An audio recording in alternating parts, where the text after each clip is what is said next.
Hello and welcome back to Hunt Hill at Home. We are doing the senses this week, and we've covered some senses already. We talked about the sense of sight, and yesterday we did the sense of smell. Today we're going to be doing the sense of touch or feeling.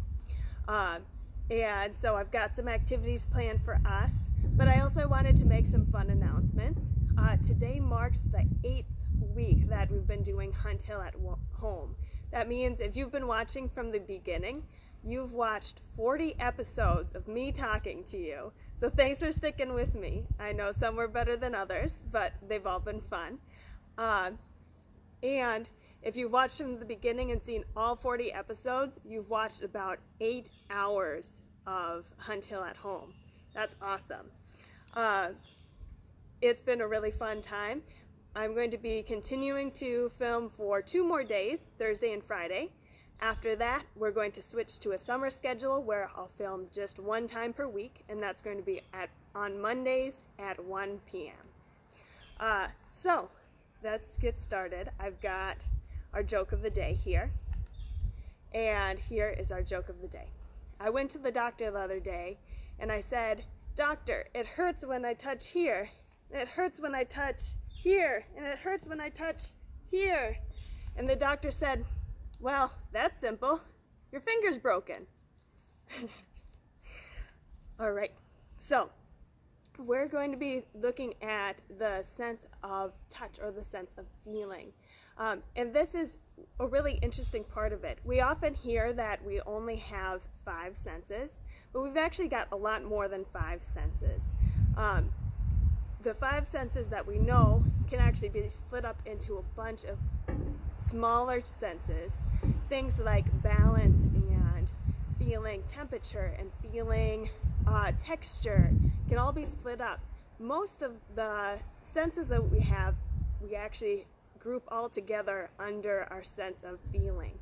One of these senses is really important, and it's the sense of where your body is.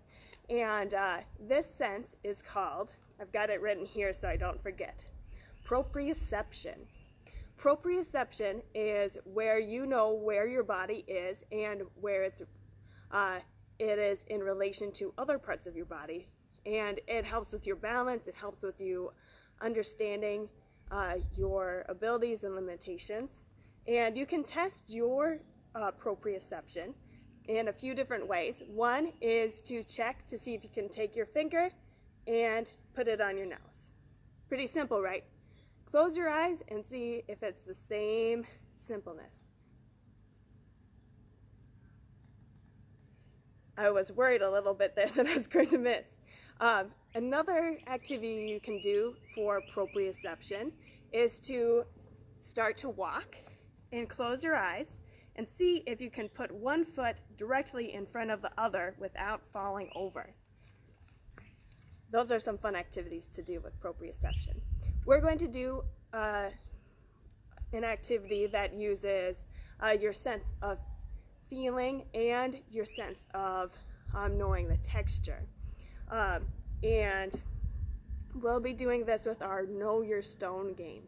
So, how you set up a Know Your Stone game, which you can do at home, is you gather up a whole bunch of stones, and the more similar the stones are, the better, because it becomes more challenging. Then, with your stones, you're going to write numbers on them.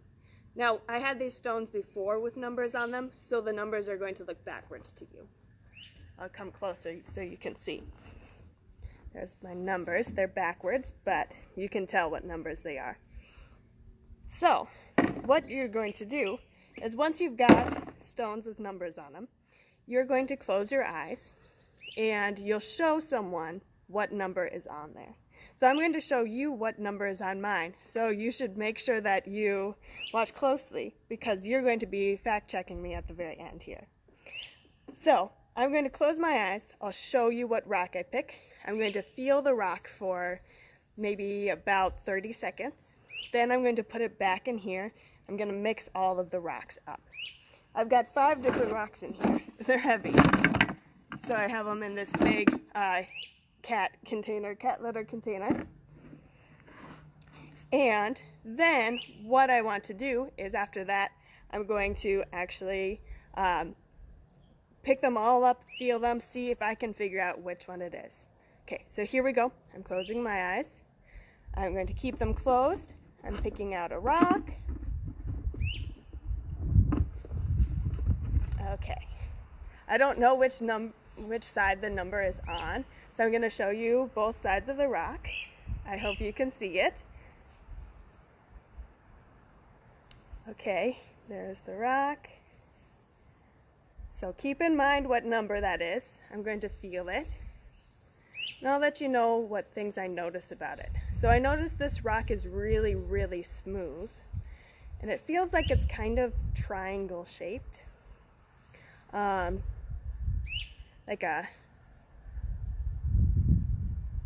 it's got 2 flat sides. It's got a little divot here that my thumb can fit into. And a little divot here. Okay. I think I'm ready. I'm going to put it back in. And I can open my eyes now. I hope you saw the number. I'm going to put this cover on so I can't see which rock's on top. Okay. Now, I'm going to shake it up. That's tremendously noisy. I hope it's not so noisy on your end. Okay. Now I'm going to see if I can figure out which rock it is. So, here's a rock. You can see that it's kind of triangle shaped, but it's got a lot of divots in it, so I don't think it's this one. Mine was really smooth. This one has a big point at the top. I don't remember any big points. And then it's also got these little grooves in there. I'm pretty sure it's not that one. This one's not very triangular at all, although kind of, I guess. This one's got a nice spot for my thumb, but I don't think it's this one either. So it's down to 3 and 1. So let's take a good look at these two. 3 doesn't seem very triangular, but it does have a divot that fits my thumb pretty well. And it doesn't seem flat enough on each of the sides. This one is for sure my rock. All right, tell me if I am correct.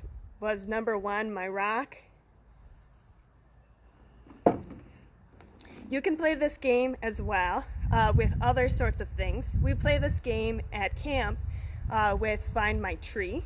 And it's the same sort of thing, but you have to have a partner to guide you. Your partner will blindfold you and then lead you to a tree, and you have to feel all of the tree and see what it's like, and then they'll lead you away from the tree and you have to figure out which of the trees works. This one I would have definitely tripped over myself if I tried to do it by myself, so the rocks worked a lot better for me. I hope you had a nice time watching today. We're going to do 2 more senses in the next 2 days. Tomorrow we're going to do the sense of taste, and then on Friday we're going to do the sense of hearing. My grandma just told me that I was correct, so I've got a pretty good sense of touch. Let's see if you do too. Thanks for watching, and I'll see you again tomorrow. Bye.